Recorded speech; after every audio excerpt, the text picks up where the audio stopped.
ಮಂಗಳೂರಿನಲ್ಲಿ ನಿನ್ನೆ ಆಯೋಜಿಸಲಾಗಿದ್ದ ಕಾಂಗ್ರೆಸ್ ಕಾರ್ಯಕರ್ತರ ಸಮಾವೇಶಕ್ಕೆ ಎಐಸಿಸಿ ಅಧ್ಯಕ್ಷ ಮಲ್ಲಿಕಾರ್ಜುನ ಖರ್ಗೆ ಚಾಲನೆ ನೀಡಿದರು. ಈ ಸಂದರ್ಭದಲ್ಲಿ ಮುಖ್ಯಮಂತ್ರಿ ಸಿದ್ದರಾಮಯ್ಯ, ಉಪಮುಖ್ಯಮಂತ್ರಿ ಡಿಕೆ ಶಿವಕುಮಾರ್, ಅಖಿಲ ಭಾರತ ಕಾಂಗ್ರೆಸ್ ಸಮಿತಿ ಕಾರ್ಯದರ್ಶಿ ರಣದೀಪ್ ಸಿಂಗ್ ಸುರ್ಜೇವಾಲಾ, ಜಿಲ್ಲಾ ಉಸ್ತುವಾರಿ ಸಚಿವ ದಿನೇಶ್ ಗುಂಡೂರಾವ್ ಸೇರಿದಂತೆ ಮತ್ತಿತರರು ಉಪಸ್ಥಿತರಿದ್ದರು. ಕಾಂಗ್ರೆಸ್ ಪಕ್ಷ ಜನರಿಗೆ ಶುಭೇಚ್ಛೆಯನ್ನು ನೀಡಲಿ. ಕಾಂಗ್ರೆಸ್ ಅಧಿಕಾರದಲ್ಲಿರಬೇಕು, ಆವಾಗ ಮಾತ್ರ ಜನರಿಗೆ ಮಾದರಿಯನ್ನಾಗಿಸಿದವರು ನಮ್ಮ ಗೌರವಾನ್ವಿ. ಈ ಕಾರ್ಯಕ್ರಮಕ್ಕೆ ಅಖಿಲ ಭಾರತ ಕಾಂಗ್ರೆಸ್ ಸಮಿತಿಯ ಬಳಿಕ ಮಲ್ಲಿಕಾರ್ಜುನ ಖರ್ಗೆ, ಇಂದಿರಾ ಗಾಂಧಿ ಜಾರಿಗೆ ತಂದ ಉಳುವವನೇ ಹೊಲದೊಡೆಯ ಕಾಯ್ದೆಯಿಂದ ದೇಶಾದ್ಯಂತ ಭೂರಹಿತ ಕೃಷಿ ಕಾರ್ಮಿಕರಿಗೆ ಸ್ವಂತ ಜಮೀನು ಹೊಂದಲು ಸಾಧ್ಯವಾಯಿತು.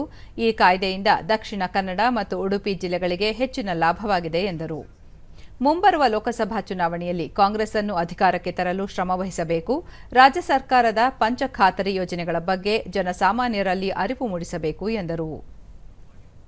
ಫುಡ್ ಸೆಕ್ಯೂರಿಟಿ ಆಕ್ಟ್ ತಂದು ಅವರು ಲಾಭ ಕೊಟ್ಟರು.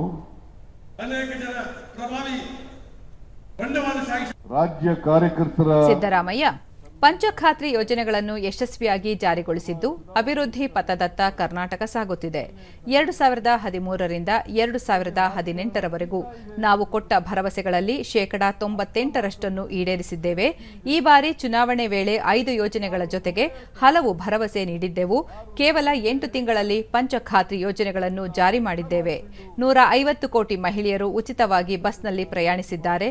ಅದೇ ರೀತಿ ಅನ್ನಭಾಗ್ಯ, ಗೃಹಜ್ಯೋತಿ, ಗೃಹಲಕ್ಷ್ಮಿ ಯೋಜನೆಗಳ ಲಾಭವನ್ನು ಮಹಿಳೆಯರು ಪಡೆದುಕೊಳ್ಳುತ್ತಿದ್ದಾರೆ ಎಂದರು.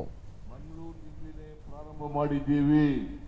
ಖರ್ಗೆ ಅವರು ಈ ಕಾರ್ಯಕ್ರಮಕ್ಕೆ ಇನ್ನೇನು ಕೆಲವೇ ನಿಮಿಷದಲ್ಲಿ